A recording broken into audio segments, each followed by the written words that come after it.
ಶಿವಣ್ಣ ಹುಡುಗಿ ಪತ್ರದಲ್ಲಿ ಕಾಣಿಸ್ಕೊಳ್ತಿದ್ದಾರ. Raj B ಶೆಟ್ಟಿಯ presence ಜಾಸ್ತಿ ಇರುತ್ತಾ?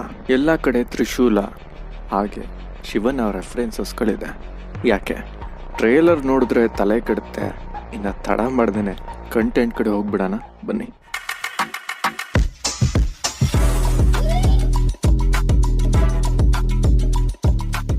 ಇವತ್ತಿನ ಕಂಟೆಂಟ್ ಅರ್ಜುನ್ ಜನ್ಯ ನಿರ್ದೇಶನದ 45 ಚಿತ್ರದ trailer review.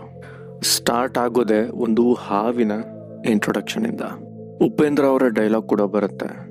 Life and death, ಆ ಎರಡು date of birth and date of death ಮಧ್ಯೆ ಇರೋದೇ ಒಂದು ಸಣ್ಣ ಡ್ಯಾಶ್. ಆ ಸಣ್ಣ ಡ್ಯಾಶೇ ನಮ್ಮ ಲೈಫ್ ಅಂತ, ಒಂದು ರೀತಿ ಫಿಲಾಸಫಿಕಲ್ ಅಂತ ಹೇಳ್ಬೋದು. ಉಪೇಂದ್ರ ಅವರ ಮೂವಿನಲ್ಲಿ ಯಾವಾಗಲೂ ಒಂದು ಫಿಲಾಸಫಿ ಇದ್ದೇ ಇರುತ್ತೆ. ಎಸ್ಪೆಷಲಿ ಇದು ಸೈಕಾಲಜಿಕಲ್ ಆ್ಯಂಡ್ ಫಿಲಾಸಫಿಕಲ್ ಮೂವಿ ಆಗಿರೋದ್ರಿಂದ ಆ ಡೈಲಾಗ್ ತುಂಬ ಚೆನ್ನಾಗಿ ವರ್ಕೌಟ್ ಆಗುತ್ತೆ. ಇನ್ನು ತ್ರಿಶೂಲದ ರೆಫರೆನ್ಸ್ ತುಂಬ ಕಡೆ ಕಾಣುತ್ತೆ. ಫ್ಯೂಚರಿಸ್ಟಿಕ್ ಆಗಿ ಬರೋ ಒಂದು ಮೆಷಿನ್ ಅಥವಾ ಪ್ಯಾನ್ಸರ್ ಏನಿದೆ ಅದರಲ್ಲೂ ಕೂಡ ತ್ರಿಶೂಲದ ರೆಫರೆನ್ಸ್ ಬರುತ್ತೆ. ಸಿಗಾರ್ ಆಗಿರಲಿ, ಅದನ್ನ ಇಟ್ಕೊಳ್ಳೋ ರೀತಿ ಆಗಿರಲಿ, ಶಿವಣ್ಣ ಹಾಗೆ ಉಪ್ಪಿ ಸೇಮ್ ಮಾಡ್ತಾರೆ. ಇಲ್ಲಿ ಉಪ್ಪಿ ಡಾಗ್ ಥರ ಆ ತಟ್ಟೆನ ಕೈಯಲ್ಲಿ ಎತ್ಕೊಳ್ದೆ ಅಥವಾ ಊಟನ ಕೈಯಲ್ಲಿ ಎತ್ಕೊಳ್ದೆ ಡೈರೆಕ್ಟ್ ಆಗಿ ತಿಂತಾರೆ.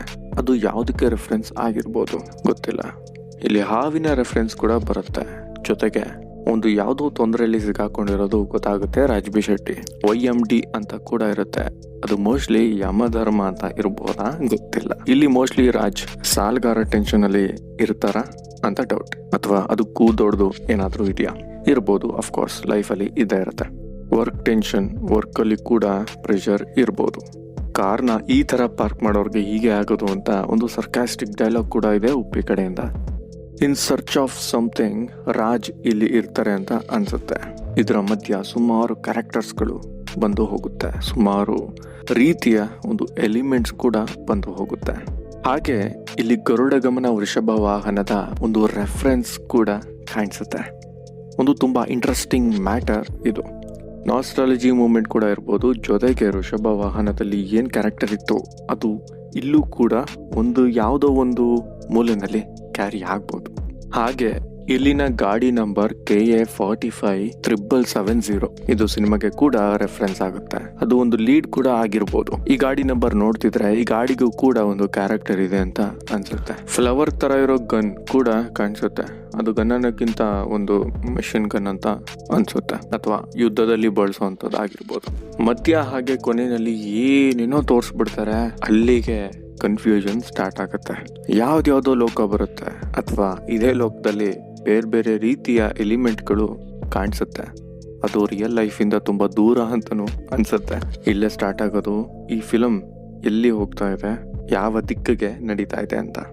ಈ ಕನ್ಫ್ಯೂಷನ್ ಅಲ್ಲೇ ಇದ್ದಾಗ ಶಿವಣ್ಣ ಕಾಲ್ಗೆಜ್ಜೆ ಹಾಕೊಂಡು, ಸ್ಯಾರಿ ಹಾಕೊಂಡು, ಒಂದು ಭರತನಾಟ್ಯ ಮಾಡೋ ತರ ಪೋಸ್ ಕೊಟ್ಕೊಂಡು ಒಂದು ರೀತಿ ಕ್ಯಾಮ್ರಾ ಕಡೆ ನೋಡಿ ಸ್ಮೈಲ್ ಮಾಡ್ತಾರೆ. ಇದು ನಿಜವಾಗ್ಲೂ SRKನಾ ಅಥವಾ AI ಗೊತ್ತಿಲ್ಲ. ನೋಡೋಣ ಯಾವ ದಿಕ್ಕಿಗೆ ಕರ್ಕೊಂಡು ಹೋಗುತ್ತೆ ಈ ಮೂವಿ ಅಂತ. ಜೊತೆಗೆ ಇದರಲ್ಲಿ ಹೀರೋಯಿನ್ ಇಲ್ಲ ಅನ್ಸುತ್ತೆ, ಬಿಕಾಸ್ ಆಗ್ಲೇ ಘಟಾನುಘಟಿಗಳೇ ಇದ್ದಾರೆ. ಶಿವರಾಜ್ ಕುಮಾರ್, ಉಪೇಂದ್ರ, ರಾಜ್ ಬಿ ಶೆಟ್ಟಿ. ಜೊತೆಗೆ music and screen play, story, direction ಎಲ್ಲ ಕೂಡ ಅರ್ಜುನ್ ಜನ್ಯದೆ. ಮ್ಯಾಜಿಕಲ್ ಕಂಪೋಸರ್ ಏನ್ ಮಾಡಿರ್ತಾರೆ ನೋಡೋಣ. ಇನ್ನು ಈ ಟ್ರೇಲರ್ ವಿಷಯಕ್ಕೆ ಬಂದರೆ ಟ್ರೇಲರ್ ತುಂಬ ಚೆನ್ನಾಗಿ ಕಾಣಿಸ್ತಾ ಇತ್ತು. VFX ಪರವಾಗಿಲ್ಲ, ಕೆಲವೊಂದು ಕಡೆ ತುಂಬ ಚೆನ್ನಾಗಿದೆ ಅಂತಲೂ ಅನಿಸುತ್ತೆ. ಇನ್ನು ಕೆಲವೊಂದು ಕಡೆ ಬೆಟರ್ ಇರ್ಬೋದಿತ್ತು ಅಂತಲೂ ಅನಿಸುತ್ತೆ. ಹಾಗೆ ಬ್ಯಾಕ್ಗ್ರೌಂಡ್ ಸ್ಕೋರ್ ತುಂಬ ಚೆನ್ನಾಗಿ ಮಾಡಿದ್ದಾರೆ. ಮ್ಯಾಜಿಕಲ್ ಕಂಪೋಸರ್ ಅಂದರೆ ಕೇಳಲೇಬೇಕಾಗಿಲ್ಲ. ಇನ್ನು ಸಿಂಪಲ್ ಆಗಿ ಹೇಳ್ಬೇಕಂದ್ರೆ ಫಿಲಾಸಫಿಕಲ್ ಆ್ಯಂಡ್ ಸೈಕಾಲಜಿಕಲ್ ಮೂವಿ ಇದಾಗಿರುತ್ತೆ. ಇನ್ನು ಈ ಟ್ರೈಲರ್ ನೋಡಿದರೆ ನಿಮ್ಗೆ ಹೇಗೆ ಅನಿಸ್ತು ಅನ್ನೋದನ್ನ ಕಮೆಂಟ್ ಮಾಡಿ ತಿಳಿಸಿ. ಈ ಟ್ರೈಲರ್ ಇಷ್ಟ ಆಗಿದ್ರೆ 45 ಅಂತ ಕಮೆಂಟ್ ಮಾಡಿ ನಮಗೆ ಗೊತ್ತಾಗುತ್ತೆ. ನನ್ನ ಕಷ್ಟ ನಂಗೆ ಆಗಿದೆ. ಇನ್ನ ಸೊನ್ನ ತಿರುಪಿ ಬೆಸ್ಟ್ ಆಫ್ ಲಕ್. ಹಾಗಾದ್ರೆ ನಮ್ಮ ಬೇರೆ ಬೇರೆ ಕಂಟೆಂಟ್ಗಳನ್ನು ಕೂಡ ನೋಡಿ, ರಿವ್ಯೂಸ್, ಅಪ್ಡೇಟ್ಸ್, ಡಾಕ್ಯು ಸೀರೀಸ್ ಕೂಡ ಮಿಸ್ ಮಾಡದೆ ನೋಡಿ. ನಮ್ಮ ಕಂಟೆಂಟ್ ಇಷ್ಟ ಆಗಿದ್ರೆ ಲೈಕ್ ಹಾಗೂ ಶೇರ್ ಮಾಡಿ. ನಿಮ್ಮ ಅಭಿಪ್ರಾಯನ ಕಮೆಂಟ್ ಬಾಕ್ಸ್ ನಲ್ಲಿ ತಿಳಿಸಿ. ಹಾಗೆ ನಮ್ಮ ಚಾನಲ್ನ ಸಬ್ಸ್ಕ್ರೈಬ್ ಮಾಡ್ಕೊಂಡು ನೋಟಿಫಿಕೇಶನ್ ಆಲ್ ಇಟ್ಟು ಆನ್ ಮಾಡ್ಕೊಳ್ಳಿ. ಆಗ ಆನ್ ಟೈಮ್ ನಿಮ್ಗೆ ನೋಟಿಫಿಕೇಶನ್ ಬರುತ್ತೆ. ಹಾಗಾದ್ರೆ ನಾನು ಮುಂದಿನ ವಿಡಿಯೋಗಳಲ್ಲಿ ಮತ್ತೆ ಸಿಗ್ತೀನಿ. ಚೆಲುವೆಯ ನೋಟ ಚೆನ್ನ